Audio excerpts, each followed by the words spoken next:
We are live on Facebook. So with my boy, Mike Sherrard, we've spent many an hour on Clubhouse together, hammering out things, all things social media business, scaling. And, it's funny, you dropped on my radar probably a couple of years ago. I've seen your channels and I've definitely seen your ads on Facebook for the different things that you do, and didn't really understand what you did until we shared the stage. So, for a little bit of context from my perspective, you seem like a guy that identified early on that digital media, social selling, and the ability to reach just a large number of people using online tools was something you could do early on, before it really became, what it is today. So, let's start at the inception story. Who is Mike Sherrard? Where are you located? And what do you do? Yeah, definitely, man. Super grateful to be here with you. So, Mike Sherrard from Calgary, Alberta, Canada. And, I got into real estate about 4 years ago. I was previously an engineer. I did my 2 degrees in 3 years and just realized that the corporate world wasn't for me. So I ended up getting into real estate. And like you alluded to, I was 24 at the time. I just moved to the city, didn't know anybody. So, how was I going to stand out with all of that and no budget? And that's when I started, looking at what other people were doing in different industries and realizing that, real estate's a bit archaic in a sense. So all of these other entrepreneurs were going all in on social media, and not many people in real estate were. So that's when I kind of latched onto it and said that, a lot of new agents don't have money, but if you don't have money, you usually have time. And when you have time and you invest it strategically into things that duplicate, you can start to make a lot of money. And that was kind of my focus, was how can I leverage my time to duplicate and make more money? So I went all in on door knocking as a new agent. But as soon as I got to the point where I built a bit of momentum, I just leveraged social media to capitalize on those deals and then scaled from there. So here I am today, kind of focusing my efforts on YouTube, on Facebook ads, both paid and organic strategies to help agents scale.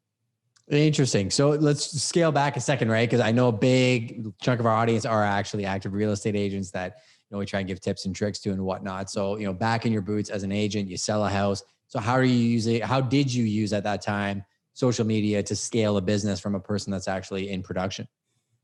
Yeah, definitely. Well, when you look at it, every single transaction, whether it be a buyer or seller, has multiple different avenues that you can promote it. So if you're listing a property, you can tease it on Instagram Reels before it goes active on the MLS. Then you make a post on Facebook, Instagram, and LinkedIn when it goes live. Then you have a video that goes on YouTube. When you have an open house, you've got additional posts. When you go conditionally sold, you've got more content. When you sell it, you've got more. So finding ways to basically take every single listing and turning it into 5 different posts that I can make strategically to make it seem, you post a different picture every time. So you don't just post the exterior, you do the exterior for one photo, the interior, the bedroom, the kitchen. And that way it looks like you basically did 5 transactions, but you only did one. You're just strategically leveraging every single aspect of it. Same with purchasing. And then making sure that one of the biggest things that really helped me was understanding UGC, or user generated content. So what I did is, early on, I had this big 5-foot sold sign made that was purple lettering with a smiley emoji as the O. And what I did with every purchase and sale is I had my clients take a photo with that outside of the property that they just sold or just bought. And then I would send that photo to my clients and say, hey, it was such a pleasure working with you. I just wanted to send this to you in case you would like to post this on your social media to share, your new journey. And almost every single time they would. And what you see is that as a realtor, it's so cliche because we have to make these posts. But when somebody else shares it with their audience, that's when it becomes so much more powerful. And that's when I started getting referrals. So, that's on the organic side. Then you start introducing the paid side, and that's where things get really crazy, is when you can start to, run a Facebook ad for just listed, retarget them with the open house, retarget them with the sold. And now you start to build massive credibility in your local market for like $10 a day. So that's all I could stretch myself to afford as a new agent. And that was able to help me become a top producer my first year.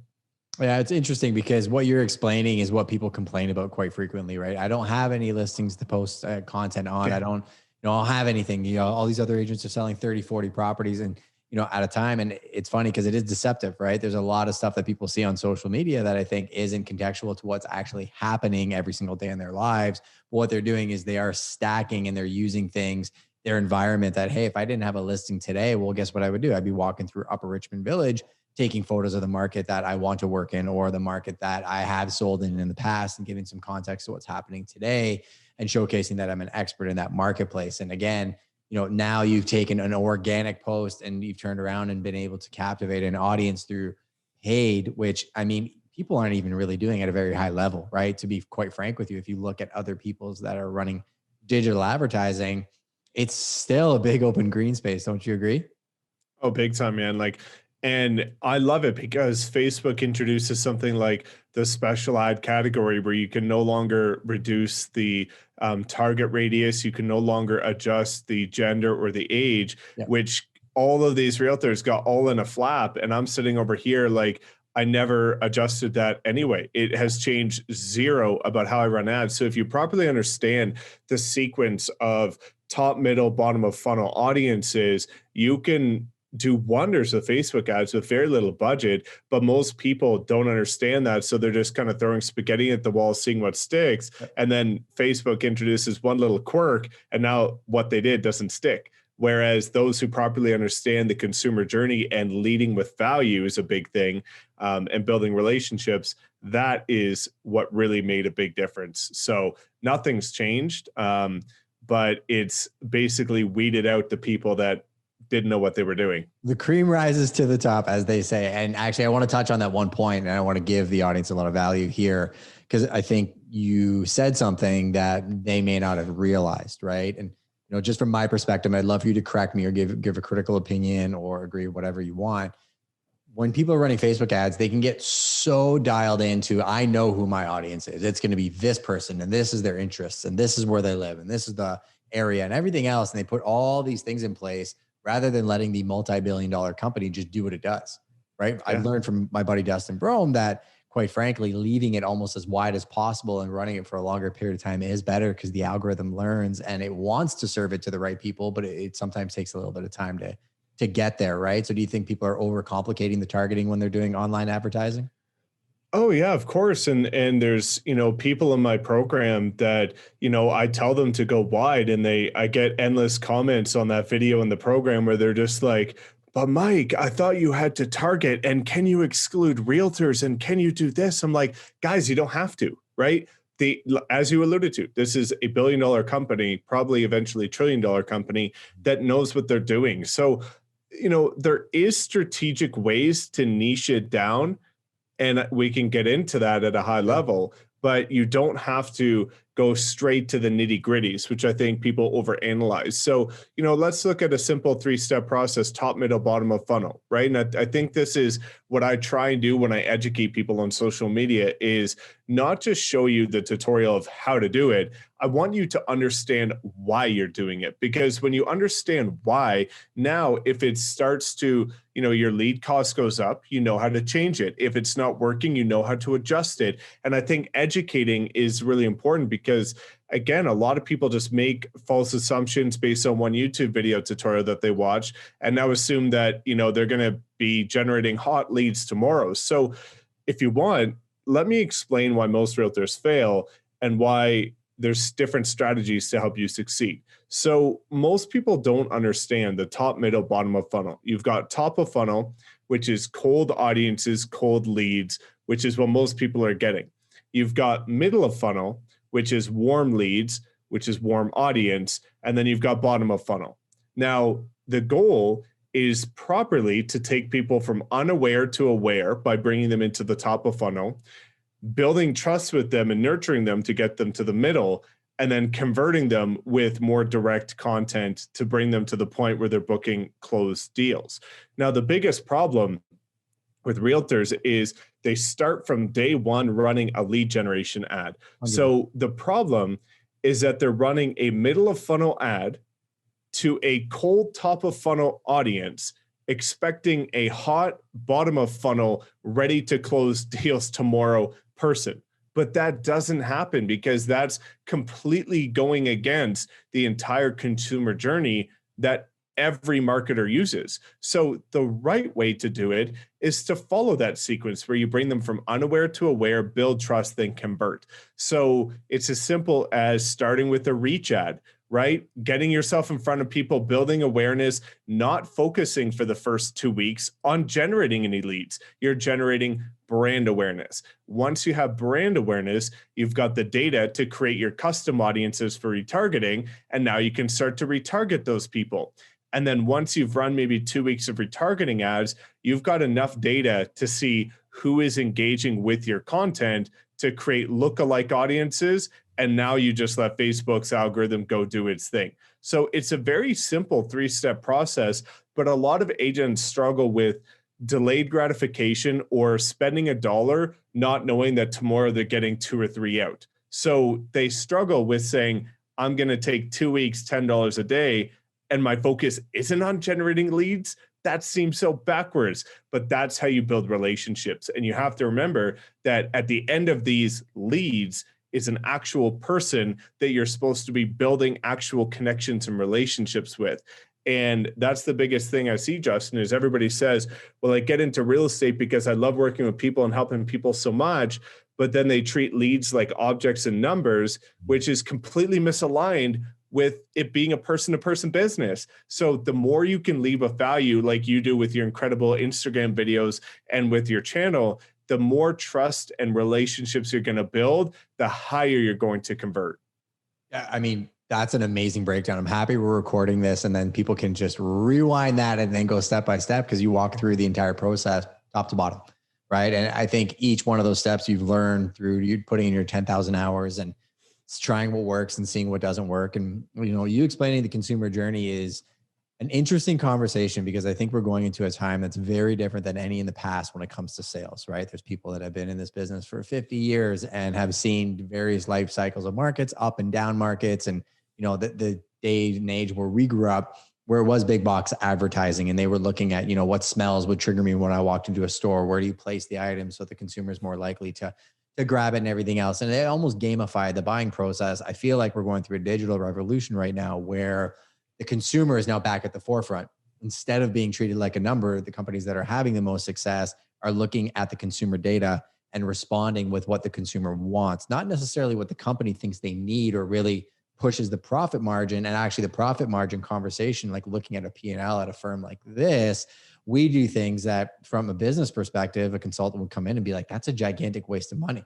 But it, quite frankly, is one of the largest reasons why we get the amount of business that we do, because we're willing to give up that short-term money to get the longer-term relationship and show people by our actions that, we are different than what you just explained, which I think is rampant in the industry, where people just disrespect the leads when they come in and almost blame them for not converting. I'm like, well, what did you do to actually earn the relationship other than putting up a lead capture or splash page and then harassing them when they actually inputted their information? And there's always a back and forth, right? With, leads that input information in a form, you call them and they're like, why are you calling me? And you're like, well, because you put your name in the form that I made.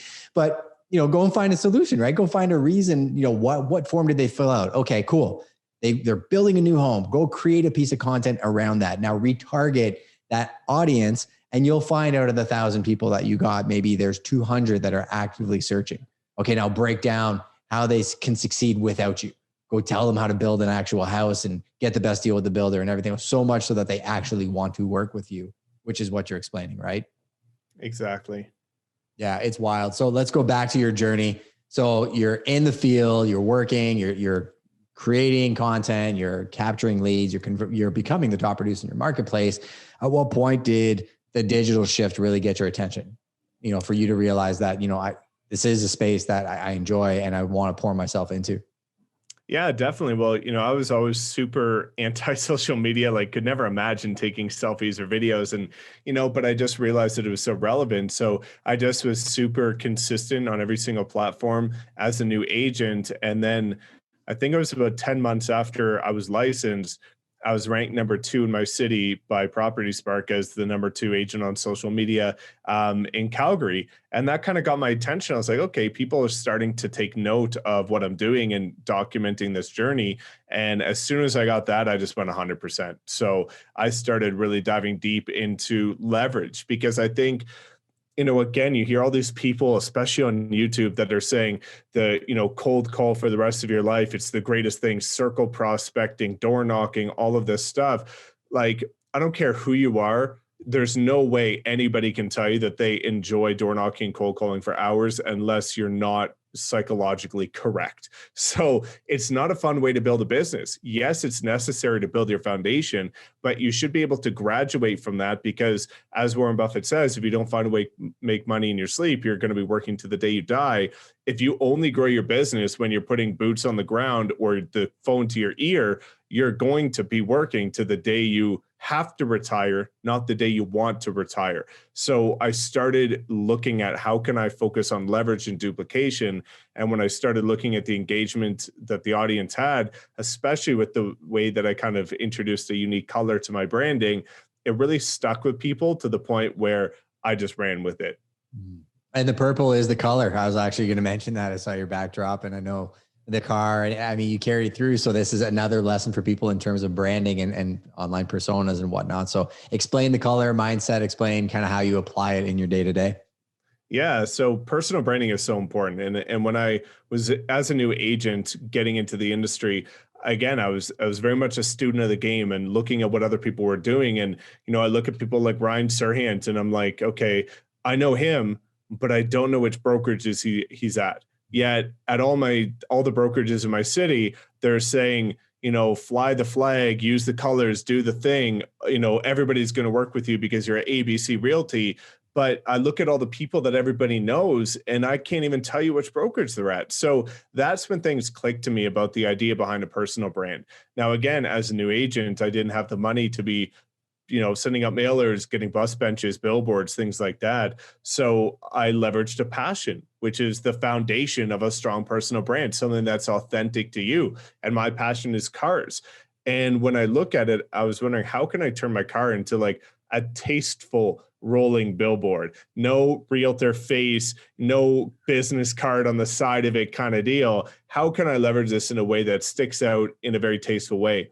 And when I look at color psychology, purple represents royalty, luxury, and that's kind of not related to price point, but related to the experience I wanted to provide my clients. So I wrapped my car purple. And then, just through Instagram, I started having local business owners and people in the city saying, Mike, every time I see the color purple, I think of you. And that's when it clicked. I was like, okay, I've got something. I got to run with it. So now all my cars have been purple. The car that's arriving in 2-3 weeks is purple. So I'm really excited to see what this is about to turn into, but it's made a world of a difference because, again, it's something a bit edgy, a bit daring. You've got about 99% of people that love it, the 1% that vocally hate it. But that's part of the process of building a strong personal brand, is that you can't be a fence rider. And if you look at any strong personal brand, there's always some aspect of polarization or polarity to it. And this happened to be mine. Yeah. And you know what, I'll speak to that as well. Just knowing you and understanding the world that you're in. Well, as soon as you start getting any clout on social media, you're going to have people that are going to hate on you, both publicly, behind closed doors. And I was in a room this morning talking about this. Is typically anytime anybody spends any of their own effort or energy spitting out negativity, both publicly, like I can't imagine living in a world where I would ever go on a YouTube channel and type in a negative comment. How sad would my life be if that's what I was spending my time doing, or even spending time talking trash behind somebody's back about them instead of just moving on and focusing on positivity in my own life. Right. So, I would like to actually probably get into how you deal with that, because I'm sure that you got tons of trolls that are under your bridge yelling at you online. One question though, when it comes to the car colors, do you ever wish that you're like, well, maybe I could go like a different color for my car, that like purple is your thing now? You know what, man? Like, my favorite color has always been like aqua blue. Like I absolutely love it. And purple, was there, but it wasn't my favorite. But now, because I've been so used to it for so long, I absolutely love it. Like when I get a new car and it's not purple and I'm waiting to wrap it, then it feels like it's not my car, right? Like it's actually become, and I think that's part of a strong personal brand, is you actually become your brand, to the point where now I love every single aspect of it. So now, like with the car that's coming, custom order, inspect it purple from the factory, because I just absolutely love it. So it's been an interesting journey, but now it's to the point where there's no turning back. Oh, I love it, dude. You know what, be you, right? And if that trigger becomes something you didn't expect, there's things in my life now that I would never thought I'd be doing, and things that I do on a consistent basis. So I can definitely appreciate that. So let's backtrack for a second. So you're putting yourself out there. Everybody's scared that if I put myself out there, what are people going to say? What are my friends going to say about me? I'm putting out this content and oh my gosh, it's going to, create this huge narrative about me. What's your mindset around that? And I know the truth because I do it too, but how do you deal with, creating your own false narrative, but then actually dealing with online negativity? Because YouTube, Twitter, a lot of these platforms are a cesspool sometimes, right? Oh man, it's ridiculous. Like I get stupid comments all the time on my YouTube channel. I got a stupid comment on my Instagram post yesterday. I get it all the time. And I also hear people talking in different cities about different stuff, and realtors love to talk. So it always gets back. But there's a couple things that I deal with. Number one, similar to you, I can't fathom living a life and being at a spot in my life where I can consciously be at a place to go write something negative or say anything about anybody that's negative. And to be completely honest, man, and sorry if there's any Calgary realtors on this video, I do not follow a single Calgary real estate agent that's outside of my team, because even as a new agent, you fall victim to comparison. Sure. And you're like, why do I not have this deal when this person has 10 this month? So I'm at this place where I'm very comfortable, where I don't care what anybody else is doing that's outside of my internal ecosystem. Yep. So if somebody that's outside has something to say, they don't know me, they've never met me, they don't know what's going on in my life. So it's all irrelevant with no context, or they can't, rationalize it. And also, again, just looking at how terrible does your life have to be, where to make your day better, you have to go try and put somebody down. But the biggest thing, man, is I have to date, and I'm sure this is the same with you, I have never received one piece of negativity in my life from anybody that's done more than I have. So I look at all the people that are talking, and I look at the people that are creating fake accounts and commenting, and they're not doing a whole lot to speak of. So to me, I have the confidence that, yeah, I get sometimes constructive criticism from mentors who can guide me in the right way because they've been there, done that, got the t-shirt, and they're worth 8-9 figures. Well, for me, I'm open to that. But to anybody else that has done less than I have, like, you can say whatever you want. I know what I'm doing at the end of the day, and I'm happy with that. And because I'm at peace, it does not affect me whatsoever. And I'm very ruthless about negativity. Like,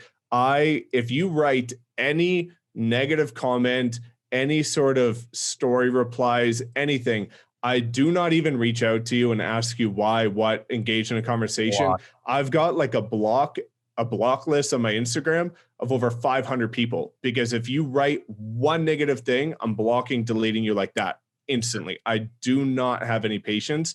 And I think that's what people have to get, accustomed to, is if somebody's throwing out negativity, it's an accurate reflection of them, not what you're doing. And that they're oftentimes just trying to compensate for what's lacking in their life, right? The only people that write negative things on my content are people that aren't creating content. The only people that have said negative things about me building my team have, 100 the size of the team. So it's always people that are you're doing what they wish you could do, right? Yeah, that's the answer. Honestly, I kind of asked you that question because I need to go down a bit of a wormhole there, but it is so true. And I think what you just said is entirely the best way to handle it, right? For people that are going down this journey. And this is why we do these episodes, is to give you context from people that have actually been there.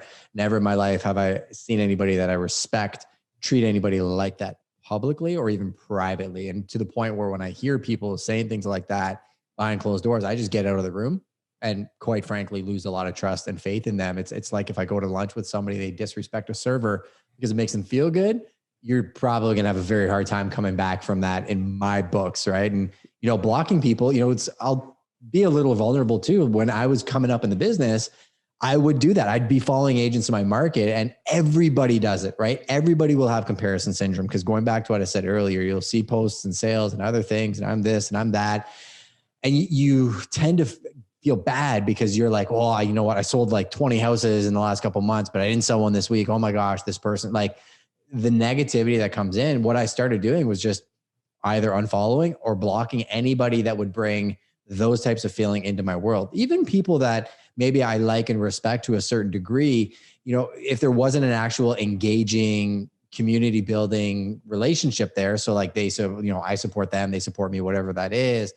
If I just saw that it was kind of just very one-sided, didn't need them in my community because it would affect me, right? It would stop me from focusing on the things that mattered to me. And I had a couple off-channel conversations with some people that I remember there was one instance, somebody sent me a message about a sale that I did. So I posted a story of a sale and then they sent me a message saying, what was it? The context of the message was essentially I sold a house in one day. It took 6 months to close because COVID happened. But that original sale was contingent on the sale of another house. And I gave context to that story in my stories. So I literally shot the post. I said, this sold in one day, but you probably saw my sign up for 6 months. This is how it happened, right? We ended up closing the sale, amazing price, everything else. I get a message from an agent saying, can you believe, does he just make this stuff up? I showed that place last week because it was still available for showings. We started a conversation and I was like, hey, I don't think you meant to send that to me, right? I was very nice about it. And she backtracked a bit. She's like, no, that was another listing. It was about somebody else. And I gave her the time of day for it. I said, you know what? If it really was, that's okay.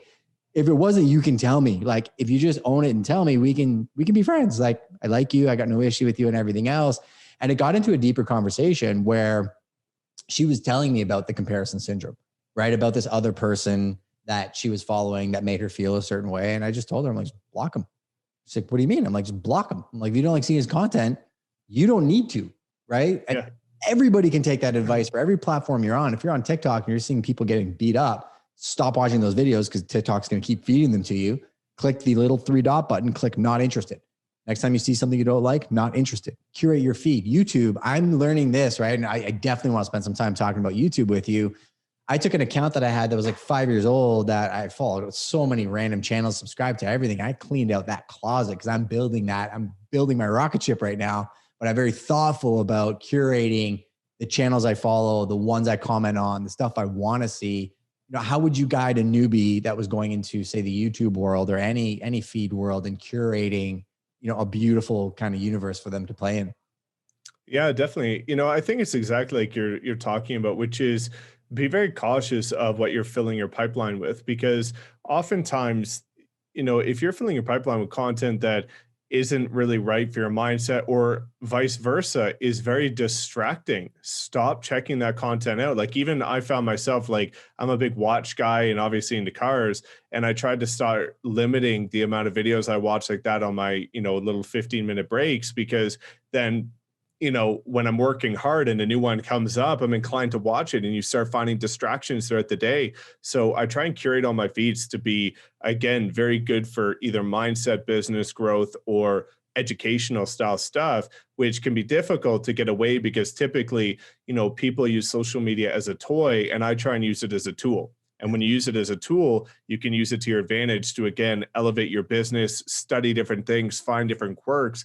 And that's what I spend a lot of time doing, which is why my marketing's done really well, which is, instead of watching, some random video or some Netflix video, I go down other people's funnels and I study how the text is laid out, how the copy is done, the flow, the sequence. I look at other people's ads on the Facebook ad library and I try and poke holes in their ads and find out where I can make improvements on it. So I try and leverage my time on these platforms to study what role models in the industry are doing versus comparing myself or checking out what other agents are doing. I don't give, what about it.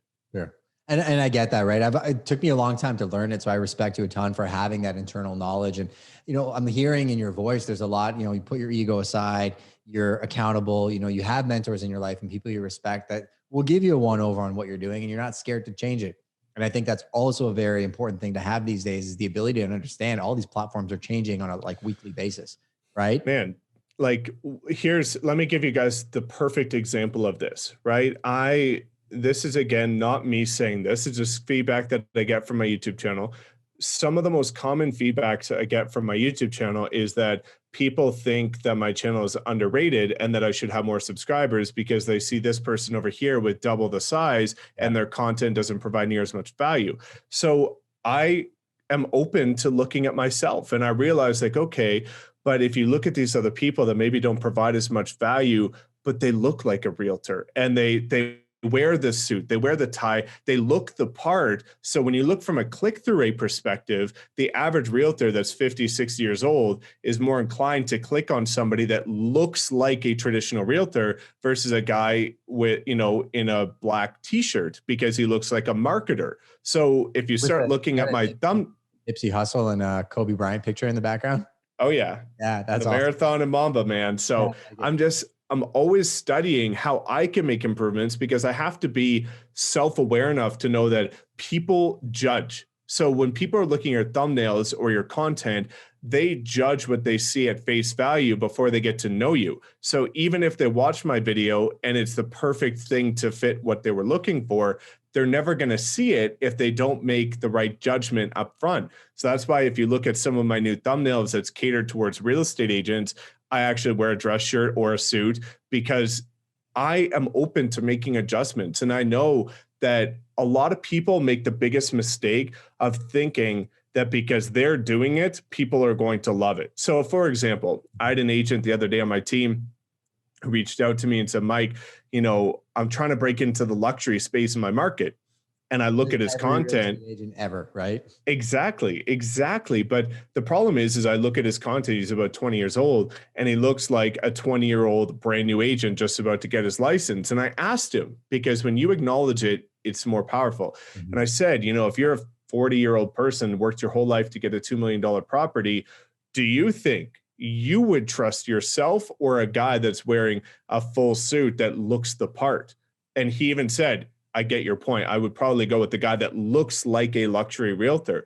So we have to be very honest with ourselves and be open to improvements, because if you're not, a lot of people just get caught up in saying, okay, I put this video out there, I'm doing a good job.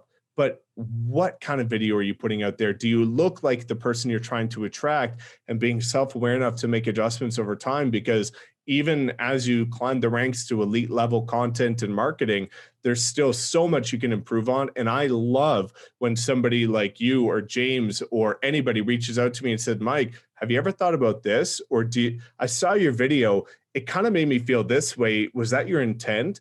And when people can start to poke holes in my content, I love that, because I have to improve, and so do we all. Yeah, I remember I was talking to a good friend of mine last year about this, and in terms of like amount of content I was posting and whatnot too. And it's funny, like initially I was like, yeah, you know what? It's the algorithm is going to do what it's going to do, right? So it's going to spread it out to a certain degree. But I made adjustments on what platforms I was posting, rather than just posting the same thing and like blasting it on 6 platforms at the same time. Because then you're on LinkedIn, you're on Facebook, you're like, oh, it's the exact same post Justin put out on every platform. I created a staggered calendar where it's like I may post on Facebook on the Monday, but that won't come out on Twitter until like next Tuesday. And then it won't come out on my Instagram until like the Thursday after that. So naturally, I was like, okay, my audience doesn't necessarily want to see me everywhere at the exact same time, seeing everything. So I took that feedback rather than just getting heard about it and not making that adjustment. Same thing to your buddy. I mean, I love talking to people about this, right? Is, you know, I'm in that world. I do sell properties that are like that. I was at some beautiful ones today.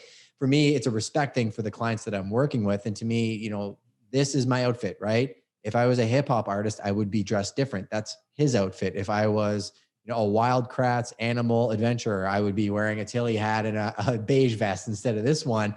We all, you know, dress for the place that we're in. And I think there's something to be said to be thoughtful about that. Your branding, the consistency. I pulled up your thumbnails to see if you were wearing a purple shirt. So I think you need to change that so it can go with your branding, you know, but always trying new things and seeing what happens. That's the real magic. I think when it comes down to what you're doing from a content creation perspective, from running ads, building a YouTube channel, running a business, and doing what you're doing in that world. It's not like you just expect to, okay, this worked for this guy, so it has to work for me. There is a big adaptation happening in our world where you have to be quick and nimble, right? And you have to be able to be self-aware as to how your message is being received, which is probably one of the best things that I think I've learned about you over the times that I've known you. Definitely, man. It's, I love that you say that because you understand the consumer journey, and there's nothing wrong with being respectful of that. And a lot of people say, well, it's so cliche to wear this certain thing and I'm this type of guy, but you have to understand that this is part of the process of being a leader in the industry and making that impression that makes people feel comfortable and like they're putting trust in the right type of person that cares about themselves as much as their business. You see so many people that talk about in their marketing, they go above and beyond for their clients and they are all about quality, but look at the quality of them. Look at the quality of their content. Look at the quality of their marketing. Sure, they might cater to their client to the best of the ability, but if the quality of everything isn't symbiotically on the same level, then those misalignments are going to cause confusion amongst your prospective prospects. Yeah. I mean, how clean are your shoes? How clean's your car? People notice things like that. Like, again, I was in the hospitality industry for a long time, and it drives me nuts when I walk into a restaurant and I go to the bathroom and there's just water spots all over the counter. I'm a crazy person. I'll like take paper towel and clean it up because it's just the way you do one thing is kind of how you do everything. Right. And I think, one of the reasons I enjoy doing this is it anchors it in my head, right? Nobody's paying me to shoot these podcasts. I would have had this conversation off channel with you anyways. I think there's a ton of value for people that are watching it. If you are getting value, hit subscribe, go follow Mike, and put positive comments on his page only, please. If you don't, I'll block you. But I think it also anchors things in me that I'm saying out loud to you that are things I aspire to, because I'm far from perfect. I make mistakes, but if I'm going to try and do everything to a certain caliber, if I say it to a buddy like you, well, the next time I come along, you're going to be like, hey, Justin, how's it going? Like, are you hitting on those levels? Like, how's the YouTube channel going? You say you want to grow it. Like, you haven't posted a video in 6 months, dude. Like, I think it really puts you in a position where you get people that lift you up and push you along, like James and Giselle and the whole crew we roll with. And it's funny because I'll be honest with you, like when I used to see your ads and everything too, I probably had a misconception of you like a lot of other people did, right? And you came into the channels and you started participating, and, I would bring you up because you'd be part of that group and everything else. The more I heard you talk, I'm like, yeah, I had a narrative of this guy that I didn't really know because of, things that I've seen in the past or other relationships. So how do you overcome that with people where they may have a perception of who you are and what you do, and kind of break through that wall to make them realize who you really are?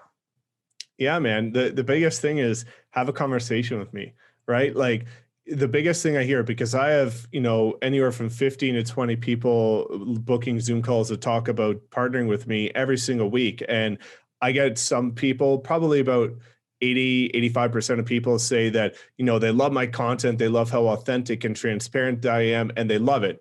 There's about 15% of people that say, Mike, I had a woman the other day that said, Mike, I thought your content was tacky, or I thought you were this, or I thought you were that.